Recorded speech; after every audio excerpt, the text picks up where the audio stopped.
le ruisseau du dragon lové. Un nom qui évoquait la puissance sinueuse de la bête qui lui avait donné son nom.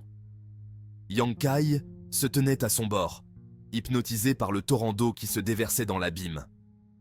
Ce n'était pas un gouffre ordinaire.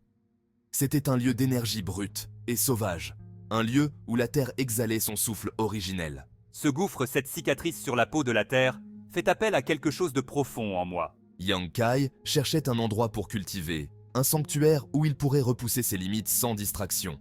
Il ressentait une attirance, un attrait irrésistible vers les profondeurs inconnues. Le défi était indéniable.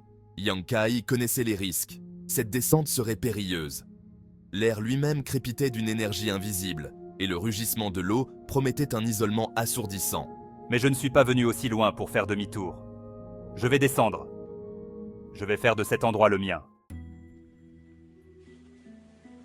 La descente demanderait de l'ingéniosité. Yang Kai observa les alentours d'un œil expert. La nature avait pourvu, comme elle le faisait si souvent. D'épaisses lianes noueuses, vieilles comme le monde, s'accrochaient aux rochers, leurs vrilles s'étendant comme des griffes avides. Elles seraient sa ligne de vie. Ces lianes, solides comme des cordes, seront mon lien. Il travailla avec une concentration silencieuse, ses mains, calleuses mais habiles, tissant une ligne de vie à partir du chaos de la nature.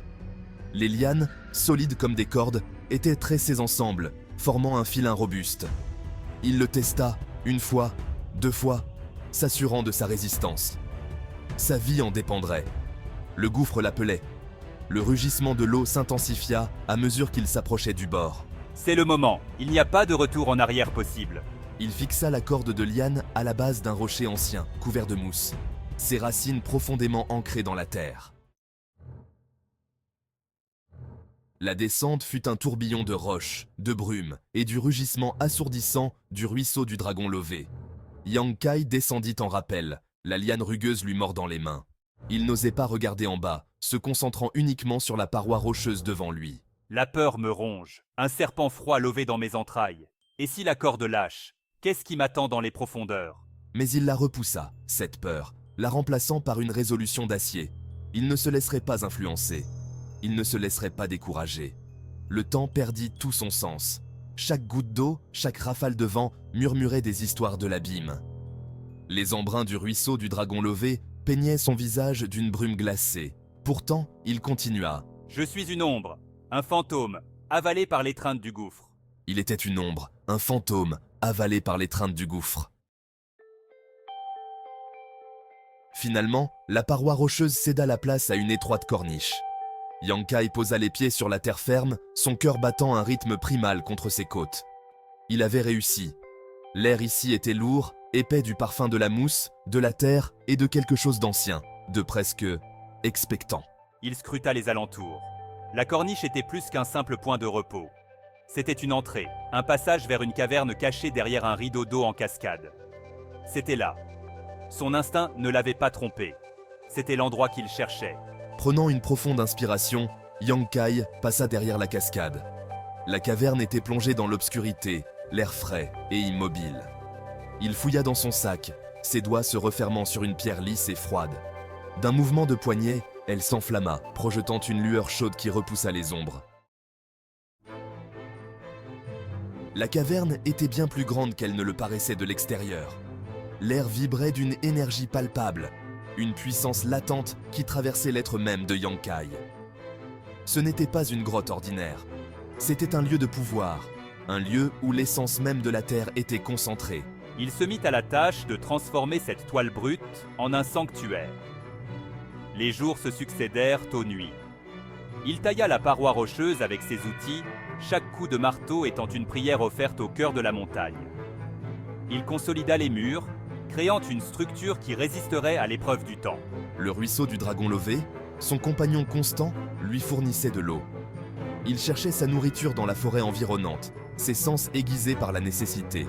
Il était un homme possédé, animé par un feu intérieur qui refusait de s'éteindre. Finalement, le jour vint où la dernière pierre fut posée, la dernière fissure scellée. Yang Kai se tenait au centre de sa création, la poitrine haletante d'effort et de quelque chose de plus... de fierté. Il avait réussi. Il avait sculpté un sanctuaire au cœur de la montagne. La grotte était plus qu'un simple abri. Elle était le reflet de sa volonté, de sa détermination. L'air y vibrait, d'une énergie à la fois apaisante et stimulante. Un flot continu d'eau du ruisseau du Dragon Lové alimentait un petit bassin cristallin au centre de la grotte. Yankee sourit, chose rare ces derniers temps. Son voyage avait été long et ardu, mais il était arrivé. C'était son refuge, sa forteresse, son creuset. C'est ici, dans ce sanctuaire qu'il s'était construit, qu'il repousserait les limites de sa force, perfectionnerait ses compétences et se préparerait aux épreuves qui l'attendaient. Sa véritable cultivation commençait maintenant. Alors qu'il explorait sa nouvelle demeure, sa main heurta quelque chose de doux et de souple, caché dans une crevasse. Il y glissa la main, ses doigts se refermant sur une racine. Il la tira, révélant un trésor des plus inattendus. Le Gansang monstre yin-yang palpita de vie dans sa main, ses feuilles bicolores brillant faiblement dans la pénombre. Une herbe rare et puissante, dont on murmurait l'existence dans les légendes, mais que l'on voyait rarement. C'était un cadeau, un signe, un témoignage du potentiel que recelait ce nouveau foyer. Yankai s'agenouilla près du bassin, l'eau fraîche apaisant ses mains calleuses. Il savait que son voyage était loin d'être terminé. Mais ici, au cœur de la montagne, nourri par la terre et l'énergie du ruisseau du Dragon Lové, il était prêt à affronter tout ce qui l'attendait. Sa véritable cultivation commençait maintenant.